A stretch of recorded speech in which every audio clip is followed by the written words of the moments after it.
Om Tava Kathamritam Tapta Jivanam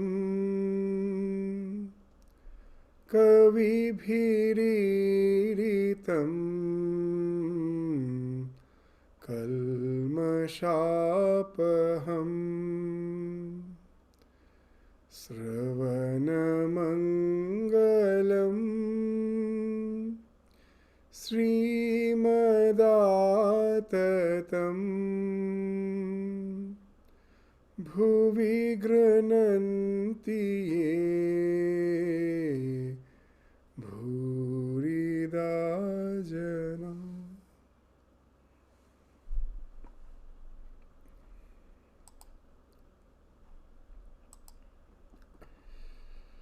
So we are now on the 8th chapter. We have started the 8th chapter in the last class, and we find Sri Ramakrishna is visiting Govinda Mukherjee's house at Belghoria, where the devotees have congregated to meet the master. The master is discussing with the devotees as well as the neighbors who have assembled there to listen to the master. So one of the neighbors asks the question, "Revered sir, what are the doctrines of Vedanta?" Master, the Vedantist says, "I am He. Brahman is real and the world illusory. Even the I is illusory. Only the Supreme Brahman exists. But the I cannot be got rid of. Therefore it is good to have the feeling, I am the servant of God, His son, His devotee." For the Kali Yuga, the path of bhakti is specially good. One can realize God through bhakti too. As long as one is conscious of the body, one is also conscious of objects. Form, taste, smell, sound and touch. These are the objects. It is extremely difficult to get rid of the consciousness of objects. And one cannot realize I am He as long as one is aware of objects. The sannyasi is very little conscious of worldly objects, but the householder is always engrossed in them. Therefore it is good for him to feel, I am the servant of God. So as this is the conversation with which we concluded the last class, and we just mentioned that we will be elaborating on this conversation of the master a bit to understand what Sri Ramakrishna is implying. In a very simple way, we can try to understand what the master's word. That if we take the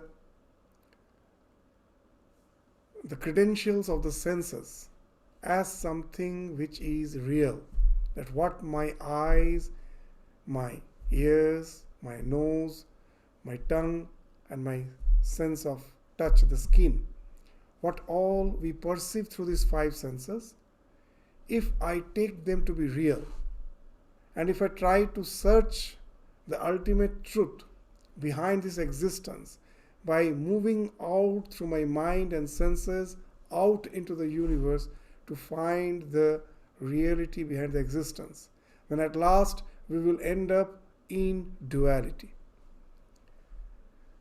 With your mind and senses, when I take the sensate pleasures, when I take this world to be real, then at the most we can end up with duality. As we were speaking of, if you recapitulate, the Srishti Drishti Vada. That the Srishti, the creation was there, I came later and I am observing. So Srishti is first and then Drishti. With that, if we try to find out, we were speaking from the scientific perspective that the Big Bang happened in such a exact force that if it was a little greater, creation wouldn't have been possible.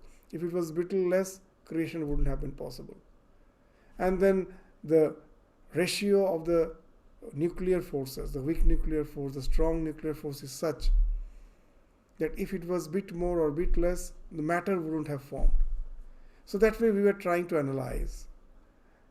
But those all need quite scientific knowledge. With we will find the rishis, though they had quite keen observation, but let us take for granted just with the power of ordinary perception, what we can conclude? We can conclude that this universe where we exist, there is a rhythm behind that existence. That all the seasons in a cyclic order come one after the other. The day follows the night follows the day. And you'll find that as per the season, particular fruits will be there. Seasonal fruits. So everything there is in the nature, even the rishis with their common observation, they found that there is a rhythm behind the existence. There is as if a design.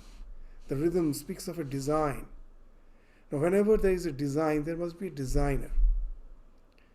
Just take the clouds.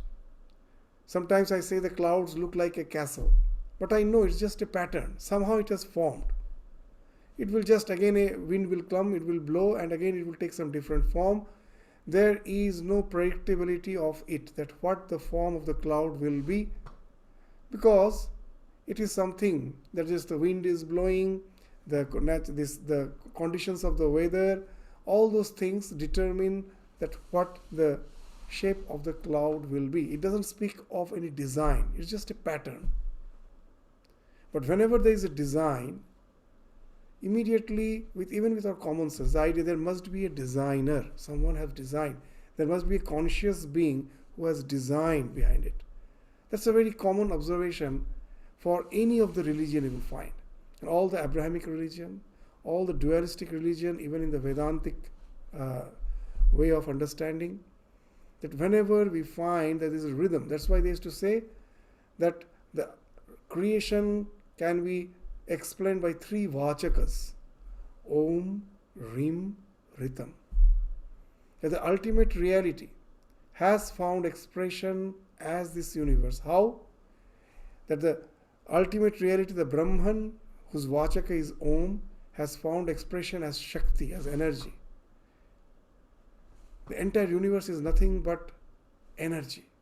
The manifestation which we see is energy, that Shakti. But that Shakti, again, is not chaotic. It follows certain rhythm. So that rhythmic expression of that energy is represented by the vachak, Ritam. As we always say that from that rhythm, the English word rhythm has came. That rhythm speaks of what? That there must be a conscious being whose is the creation. So for this there is no need for any spiritual practice. That even a keen observer will have a feeling of bigger than life, existence of a bigger than life. That by relating to the nature, by relating to the universe, they feel that there must be something working behind this, which we cannot understand with our so-called senses as palpably present, as something like a person A, B, or C. That something which I cannot perceive but is there. That's why in all the Abrahamic religions you'll find the idea is the God is something who is nirakar. He has no akar, he has no form. But he has qualities, guna. Otherwise, how could he have designed this universe? So nirguna.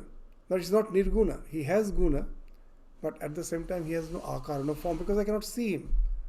But I can, by the working of the universe, I can find out that there must be someone who has designed it. A wonderful rhythm is working. With all the dualistic religion, with that the idea of the divine, who is something apart from us, who transcends the universe, who is a creator, but at the same time he is transcendental. That's why we always look up to see the Creator. There's the idea that it's something apart from us. So this dualistic idea comes when you're trying to find out the truth by moving out through your senses and your mind to find the truth in the universe. For that, no spiritual practice is required. But we find that in the Vedic tradition there is a deviation. A few rishis, to find out the truth, instead of trying to relate to the world by moving out through the senses and the mind and delving into the nature, they thought, why not close my eyes? Stop the interaction of the senses with the world. Why? The idea came that most probably what the senses are showing, is it correct? I take the credentiality of the senses to be 100% valid. But if I question the credentiality of the senses, are the senses showing me something which is true? So let me try to go beyond the senses by driving deep within me. I stopping the interaction of the senses with the world, and even stopping the turbulations of the mind, diving deep within to find out the reality within. For this, you need some spiritual practice. With this, the rishis did go into some realization. What's that realization? The ultimate reality is non-dual consciousness, which is appearing as this universe. To understand that, you have to go beyond the mind, beyond the senses, by diving within, not by moving out through the senses. So, by diving within. So, there is a wonderful, there's a very interesting verse, interesting mantra in Kathopanishad. What's that? Paranchi khani vyatrinat swayambhu tasmat parang pashyati na antaratman kaschit dhira pratyagatmanakshat avritta chakshu amritatvam icchan. Paranchi khani vyatrinat swayambhu. The Lord has inflicted the senses in such a way that it always moves outward. It doesn't ever delve within. Khani, kha is the hearing. Khani is a plural. Khani means all the senses have been inflicted in such a way that tasmat parak pashyati. It loses parak. These two words are there, parak and pratyak. Parak means moving out. So parak pashyati na antaratma. It never dives within. Kaschid dhira. A few has deviated from their search of reality without. Those dhira, the word dhira means the calm one, who is not disturbing their mind by the interaction with the world. They have calmed down the mind, dhira. They stop the interaction with the world by cutting off the senses and then coming down the mind. Kaschid dhira pratyagatman. So this is pratyak, diving within. The atman, which is within. Pratyak atman aikshat, to know the truth which is within. What he has done? Avritta chakshu. Stops the interaction with the world, closes the eyes. By eyes it means all the senses. Why? Amritatvam icchan. To know the eternal principle behind this existence. So those who have done that by diving within and have reached that state where they have understood that it is the self and self alone which is the reality behind his existence. How it has happened we don't know, but it is being projected as the universe, but that is apparent, that is not real. The senses and the mind are constantly deluding us by thinking that to be real, but actually the reality is something beyond that. Now this needs spiritual practice. The one who by diving within, by negating his interaction with the senses, diving within, is in search of the reality and has reached that reality, they are the one who are the Vedantist. As in the question, as Sri Ramakrishna is indicating, the Vedantist says, I am he. Brahman is real, the world illusory, even the I is illusory. Only the Supreme Brahman exists. But again, To say that is not easy, but the I cannot be got rid of. It needs that lot of spiritual practice to go within. Therefore, it is good to have a feeling, I am the servant of God, His Son, His devotee. For that, even our ordinary senses, with that we can somehow infer that behind this creation there must be a creator. So when I feel that the creator, which is much larger than life, because of him my existence is, so naturally I am the servant, he is the master. I am his son, he is the father. He has created me. And it is he who decides how my interaction with the world would be. So I am the servant, he is the master. So what happens if I take this attitude? I am not speaking something which is beyond my realization. In Sanskrit, very nice that in Mundaka Upanishad there is a word called Nativadi. What's the sign that a man has realized the ultimate reality? That he is Nativadi. They say Na Ativadi. Ativada. Vada means speech. Ati means to transcend the speech. That if you have not realized something, but you are speaking of it. You have heard from someone and you are just speaking of it. So what happens? Your speech is not in conformity with the realization. So you are speaking something which transcends your realization. So you are, what is that? That is called Ativada. You are Ativadi. A man of realization, his speech in no way transcends the realization. What he has realized, that he is speaking. That example, the common example which we give again and again, a man who have not tasted the mango, if you speak to him about the taste of mango, by hearing your words, he can repeat the same words. But does those words really have any meaning? No meaning.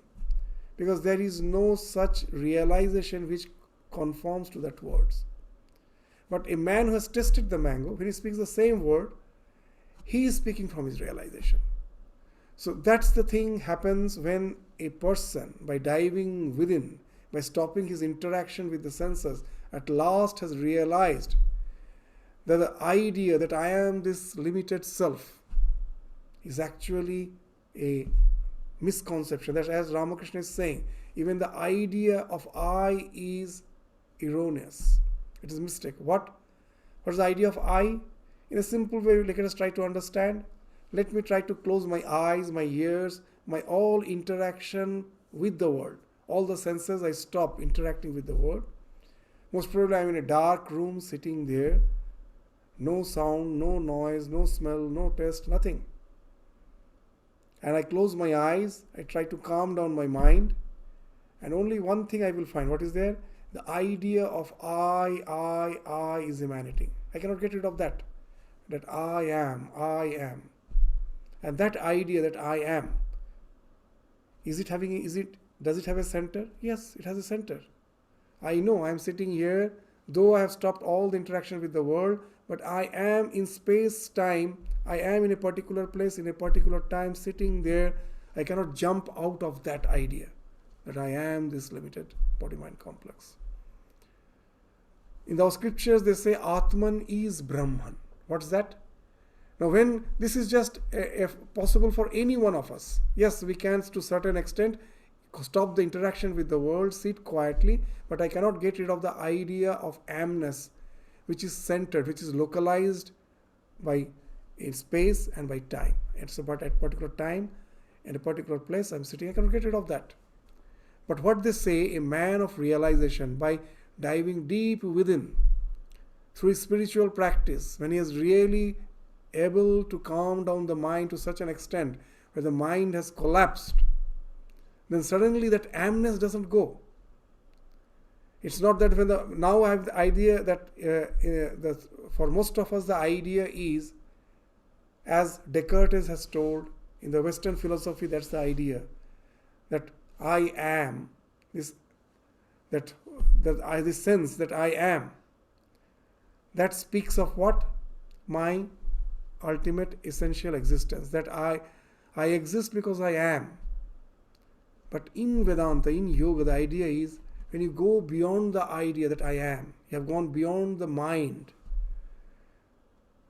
then the amness doesn't go. The amness is still there, but it loses its locality. That you find that amness is not in any way limited by space and time or causation. That at present the amness has a causation. I know I have been born at such a time. My parents, who are my parents, all these ideas are there. This speaks of the causation, time, space, causation. But when you go to that realization, your amness is there. Sometimes we give an example. What's that? It's very difficult to understand, but to have an inkling of it. Suppose on a weekend, you have a very sumptuous lunch. After all, it's a holiday, it's a weekend. And after the sumptuous lunch, you feel like having a small nap. Because you have taken heavy meals, it's quiet, so you have a siesta. And when you wake up, the moment you wake up, you'll find a wonderful thing. It happens so many times. You're totally confused. You are aware of your existence. Your amness is there, but it is something which has nothing to do with time, space. How? Sometimes you'll find that as it is not your original time, it is not your usual time for going to sleep. So you had a nap, you woke up, and most probably it's a bit cloudy day. It has happened so many times with so many people. Especially I was in hostel. I have seen it with our students. When as a young boy it is very more common. Suddenly one of the students will get up, take the brush, and with the paste will go to brush the teeth. What's the idea? His idea of his awareness, his amness is there, but it is the idea of time is somehow lost for the time being. Just he has got up and he thinks it's the morning. It's actually that afternoon, after the siesta, he has got up. Most probably his bed has changed. In the hostel, you know that beds are shifted. It's a dormitory. Previously, the bed was such that when he used to get up, he used to get up from his left. On the right there was wall. And now he has been given a bed where on the left actually the wall is, and from the right he has to get up. And the moment he gets up, he clashes with the wall. He has gone, I'm just saying that inkling, it's not exactly that realization. But when we say to go beyond time, space, causation, what it means. So something like that, you are aware of your existence, but you are somehow transcended. Time, space. So that's something we find in all the mystics of all the religions. They speak of that they have reached a state where they find that their limitedness has vanished. They are as if one with the entire existence. That existence is just amness. When Buddha went to that realization, when he came back, what he's speaking is very interesting.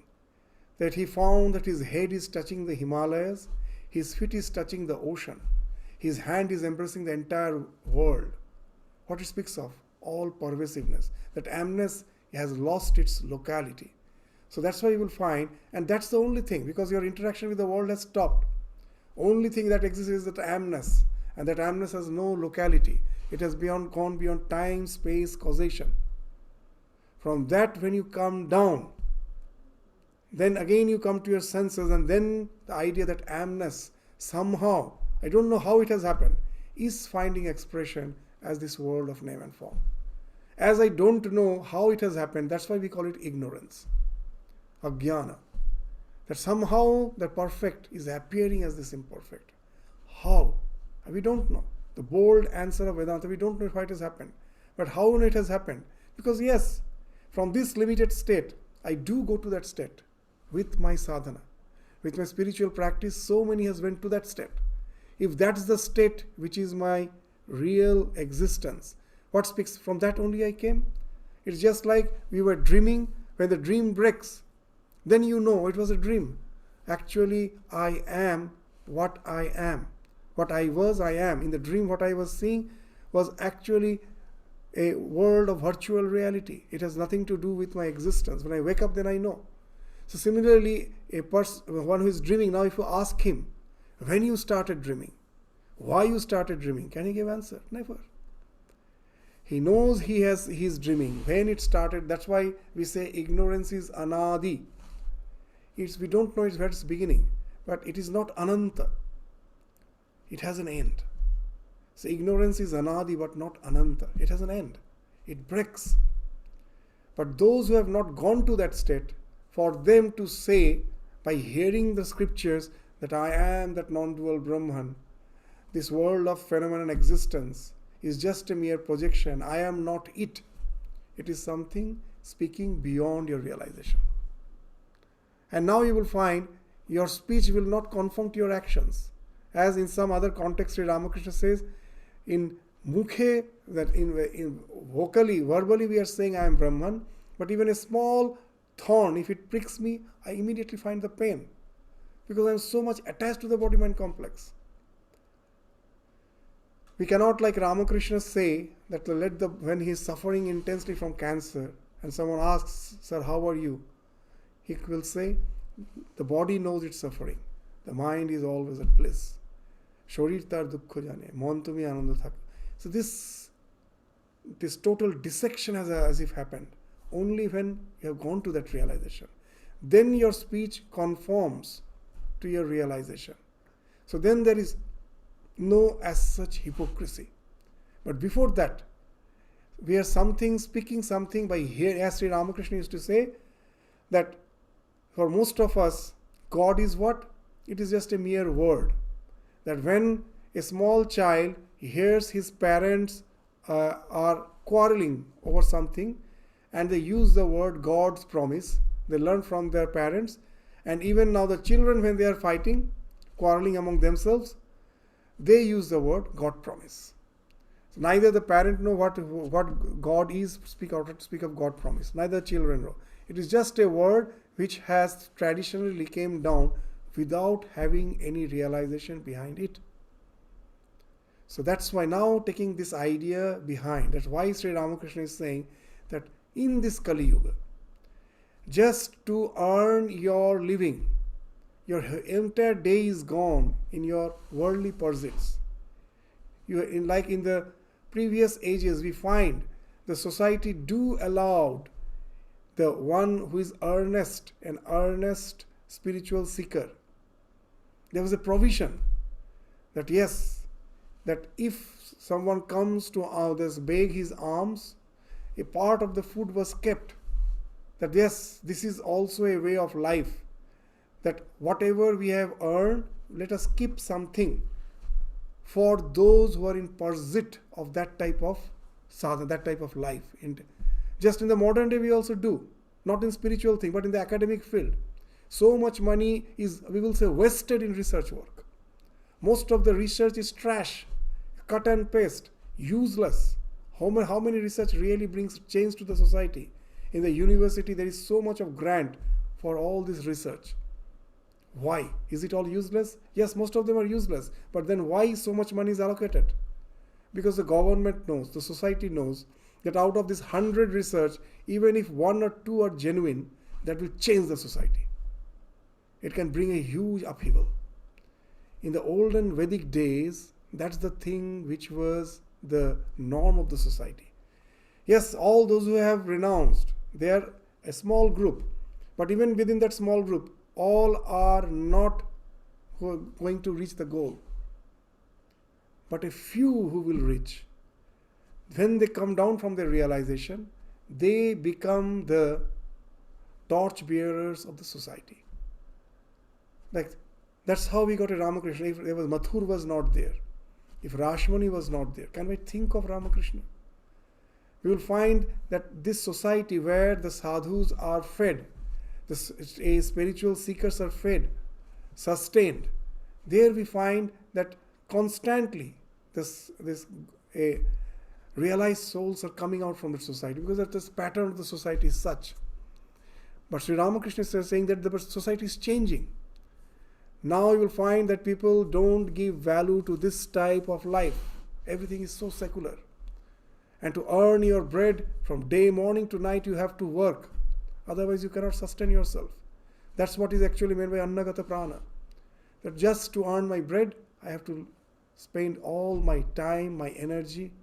Where is the time for just having a retreat from the world and diving within? Then is there no way out? Is there no spirituality? No. The duality is also okay with the idea that the God is something that who is apart from me. True devotion. What's the idea there? That He is the creator, He is the creation. It is He who is working through me. That also we can easily understand without any sadhana. That the mother's love, that is the example which we give. Again, if the mother really tries to think, is it she who is loving? She is bound to love. She has been created in such a way that love has been implanted in her heart. When the child is born, that love flows. She doesn't have to decide. It is something that the plan of the universe is such that they have to sustain the nature.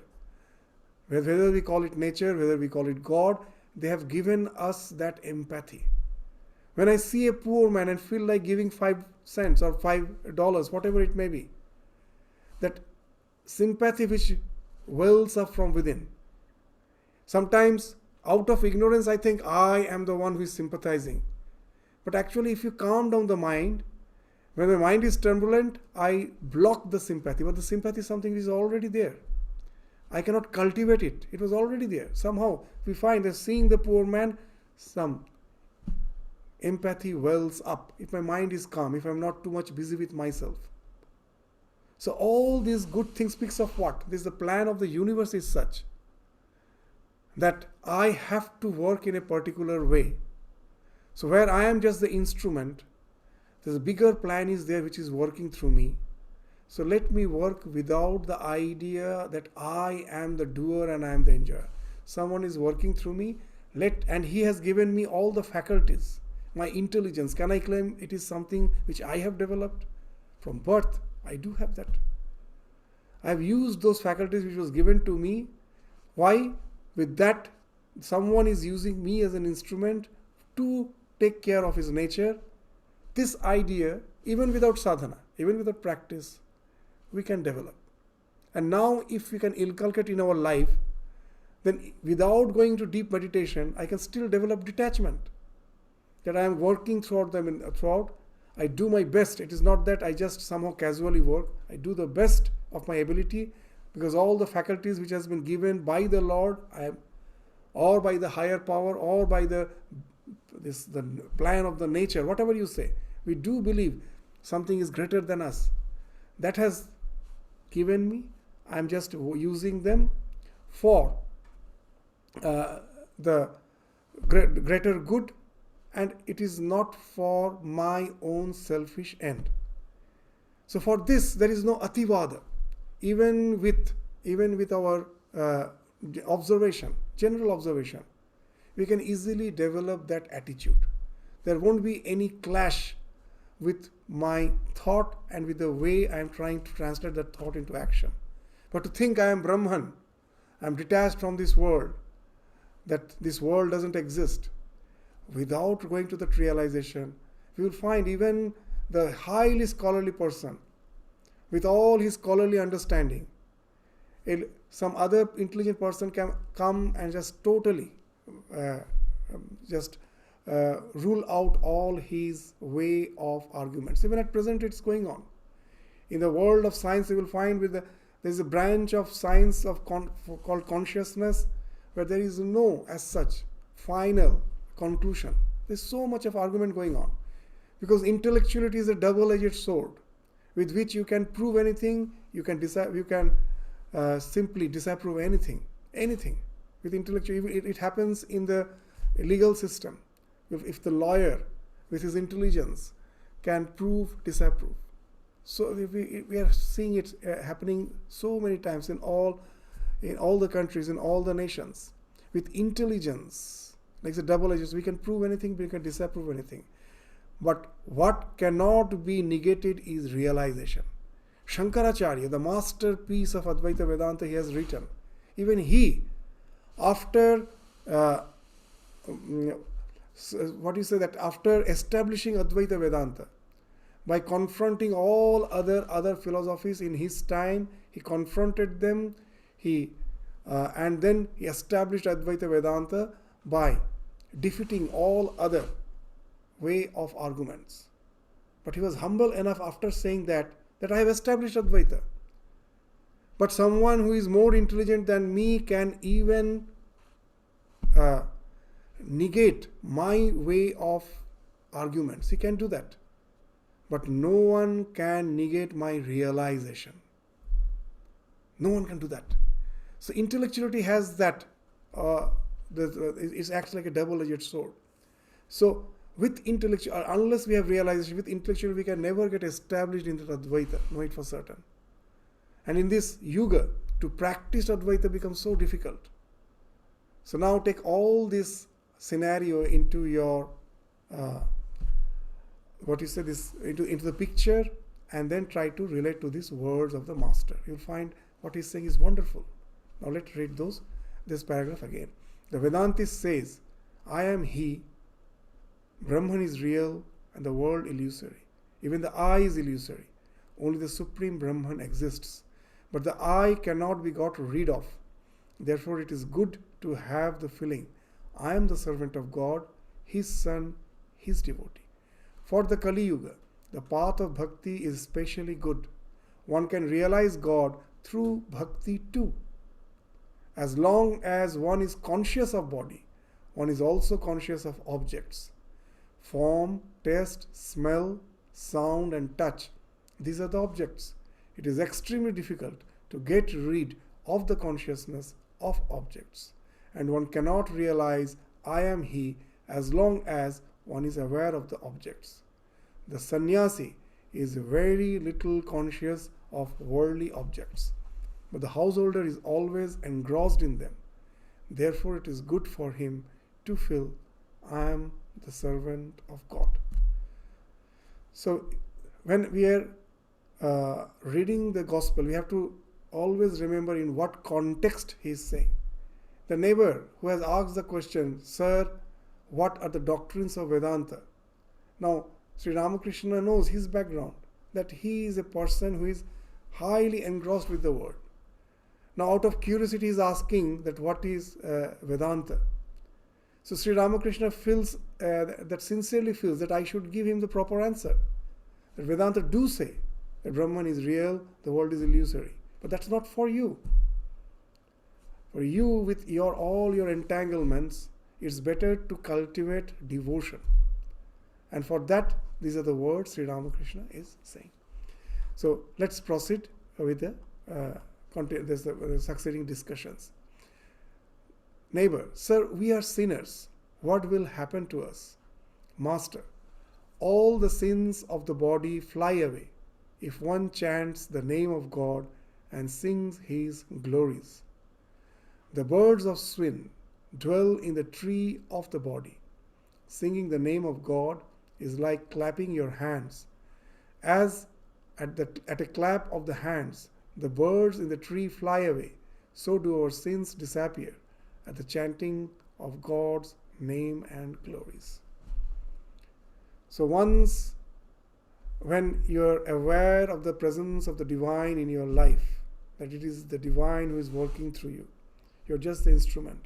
He has given you all the faculties with which you are working to serve his purpose. He has purpose.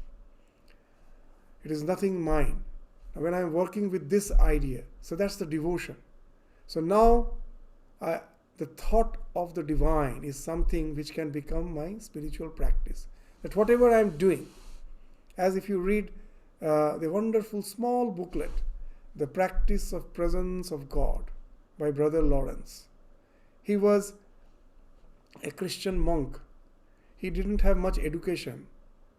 So in the monastery, the work which was given to him was washing the dishes, cleaning this type of menial jobs, so-called menial jobs. Doing that jobs, he attained a very high state of spirituality. His letters are wonderful. His conversations, That's Conversations and Letters, that constitute that book. The practice of the presence of the divine, of God. So whatever you're doing, washing the dish or brooming the floor, you can keep your mind in the divine. You can feel the presence, and you can always feel it is the God who is working through me.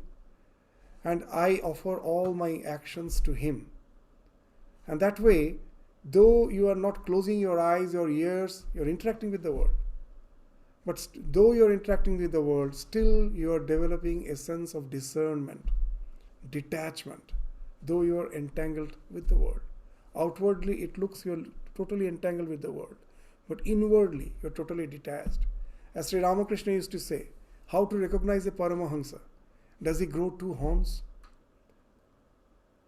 Nowadays, we find that any great, so-called the great sage is sitting on a throne, is working on some ramp, all those things. Does it really are the sign of a high spiritual attainment? No, he looks like an ordinary being. When Sri Ramakrishna in Dakshineshwar, he was staying there, he was one day just doing some gardening. He was just gardening. And someone came and asked him, where is the Paramahamsa? Where is the Paramahamsa? He looks like an ordinary being. No one knew that. They have heard that in Dakshineshwar a Paramahamsa stays. And they came to see him thinking that most probably he will be wearing some ochre colored robes, there will be some marks on his forehead, some hand there will be holding Trishul and all those things that we have in matted ears.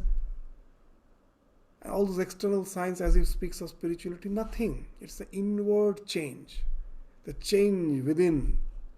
That there is no external sign. That's why Sri Ramakrishna used to say, do you think that a Paramahamsa will grow two horns? He looks like just any of us. He looks as if he is entangled with the world. But inwardly he has developed a total discernment. So that's the idea which Sri Ramakrishna is saying, that what's the spiritual practice for us? That keep your mind in the Lord, go on doing the work which you are doing. That he used to give that example so many times in other contexts, that a maid servant who stays in the master's residence. She has left her hearth and home and is staying in the master's house to take care of all the duties of the master's household. She does all the work perfectly, but in her mind constantly she is thinking of her kith and kin, of her children who are there far away in the village. So Sri Ramakrishna is giving that example, that's the thing which we have to do. That renunciation is not something physical. It is what your state of mind is, whether that is detached or not. The example which we give again and again, that just a small child for the first time is going to the child care center. As he is going to the child care center for the first time, when the parent drops him in the child care center, it starts crying. Because that's the new environment with which it is not yet accustomed. He feels secure, he feels the comfort at home with the parents. His own home is the comfort zone, is his security zone. He has been suddenly left at the child care, he starts crying. And the few days pass that way, that whenever the parents drops there, they start crying.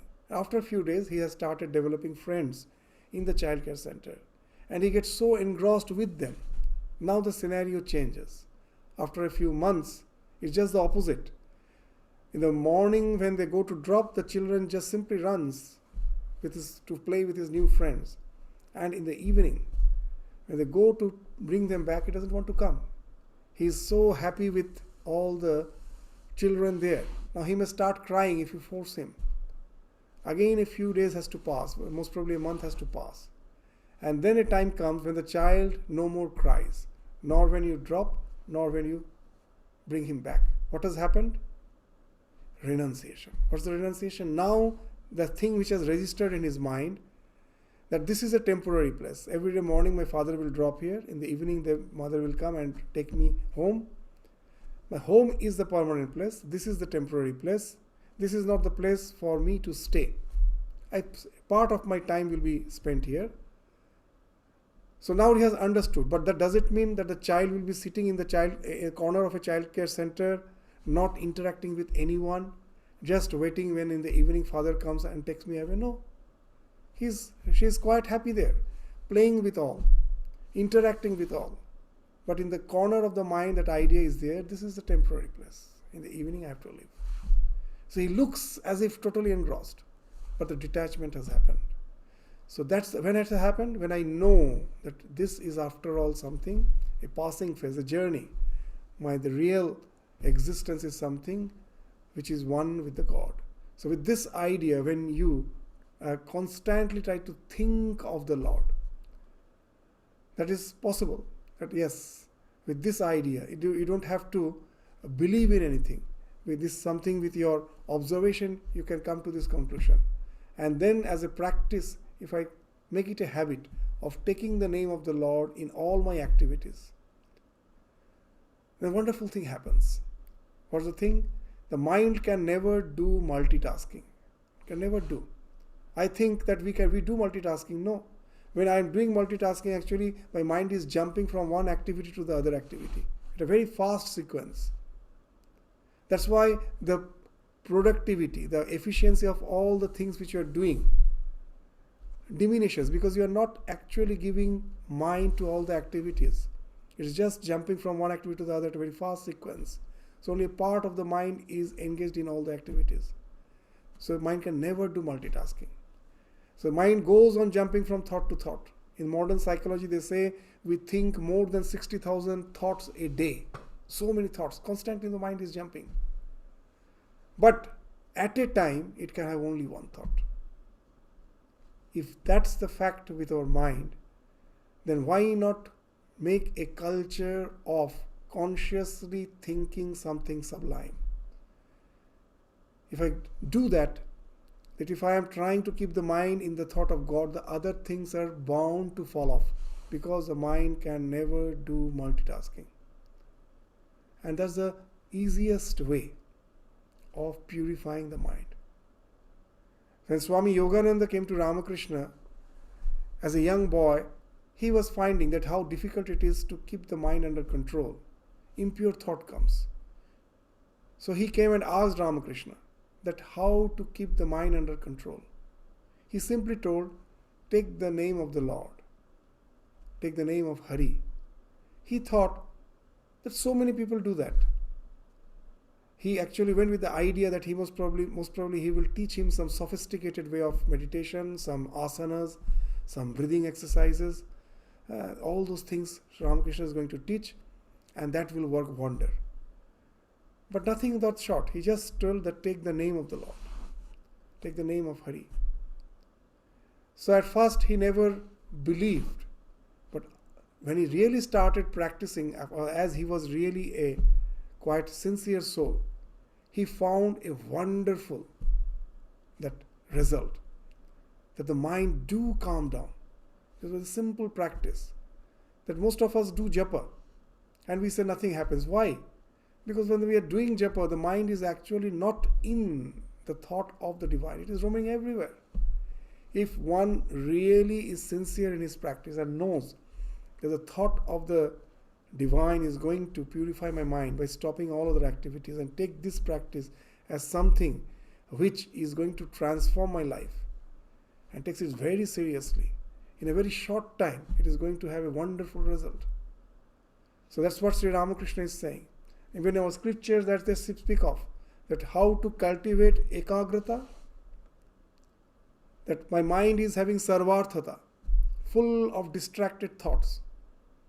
And when I am trying to practice concentration, I find it's not easy. Again and again it goes back to its old way of distracted thinking. Why it happens? Now the mind, if I take the conscious mind as the surface of a lake, the surface of the lake gets disturbed in two ways. What are the two ways?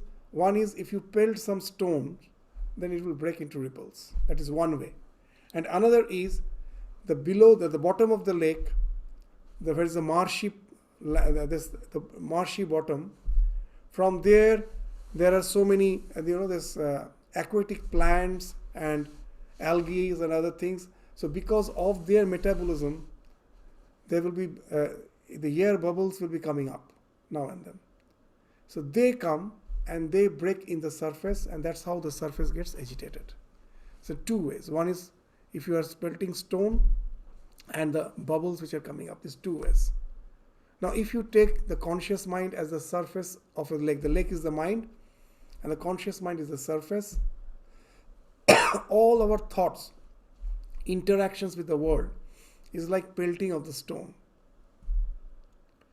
And all the bubbles speaks of the bubbling up of the subconscious mind.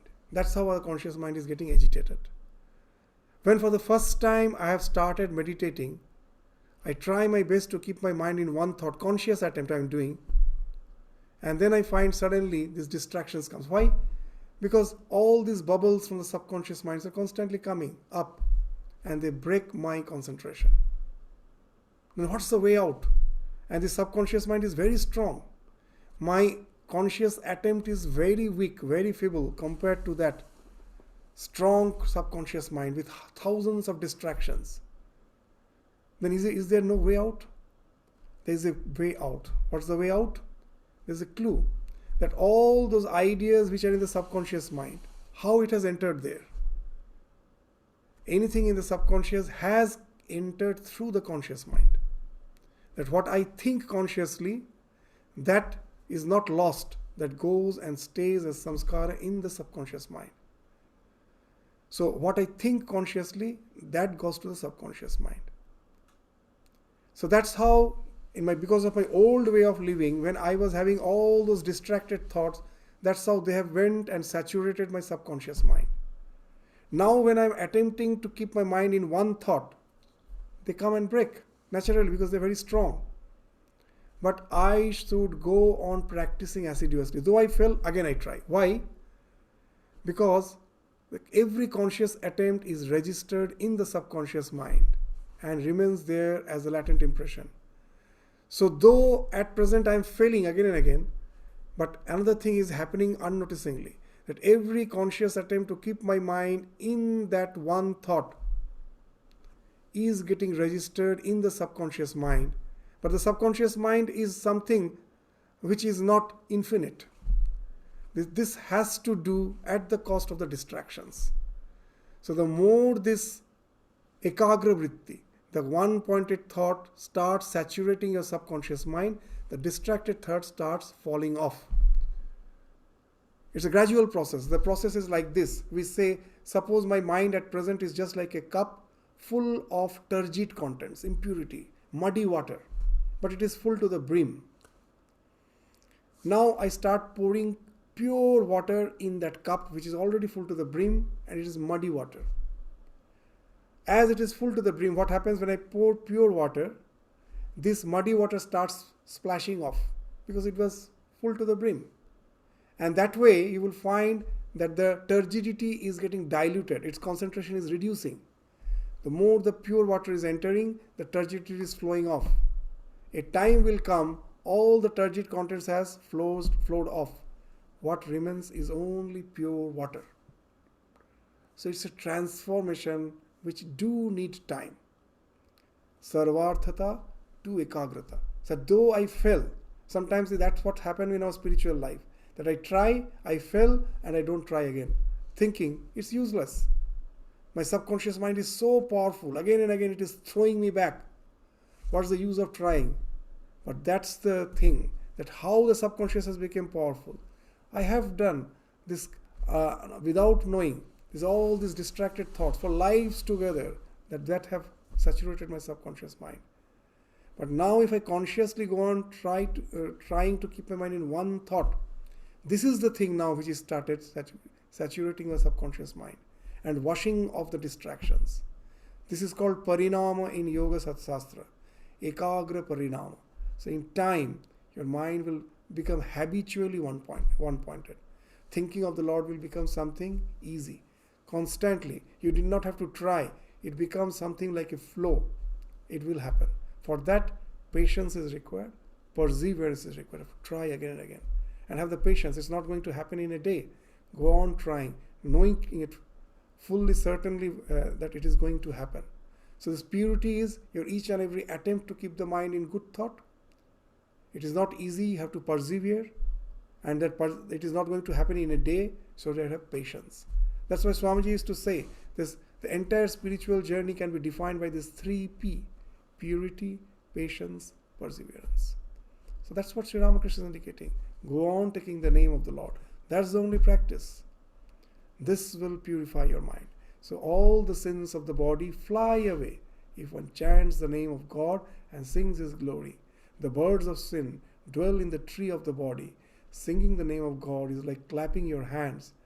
As at the clap of the hands the birds in the tree fly away, so do our sins disappear at the chanting of God's name and glories. Again you find that the water of the reservoir dug in a meadow is evaporated by the heat of the sun. Likewise, the water of the reservoir of sin is dried up by the singing of the name and glories of God. So this parinama, transformation of the mind from sarvarthata to ekagrata, from distraction to one-pointedness, Sri Ramakrishna, through various examples, is trying to bring home this idea. Go on doing this. This will clear your mind. That's the only way, know it for certain, is going to purify your mind.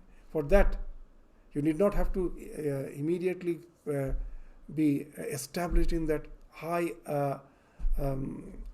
realization of Vedanta. Even as a devotee, just as a devotee thinking of God can gradually purify your mind and can take you to the highest realization in time. So have patience and continue to persevere and have the purity. Purity is each and every attempt to keep the mind in that sublime thought. So that's the thing. Sri Ramakrishna is giving instruction to these householder devotees who came here to know about the way of life, that how to really proceed in this life, how to equip oneself, how to be skillful in the way of life, so that instead of getting immersed, we can reach the other shore. So that's what Sri Ramakrishna is doing. We will continue with this discussion again in the next class. So with this, we stop our discussion today. Thank you all. Namaskar.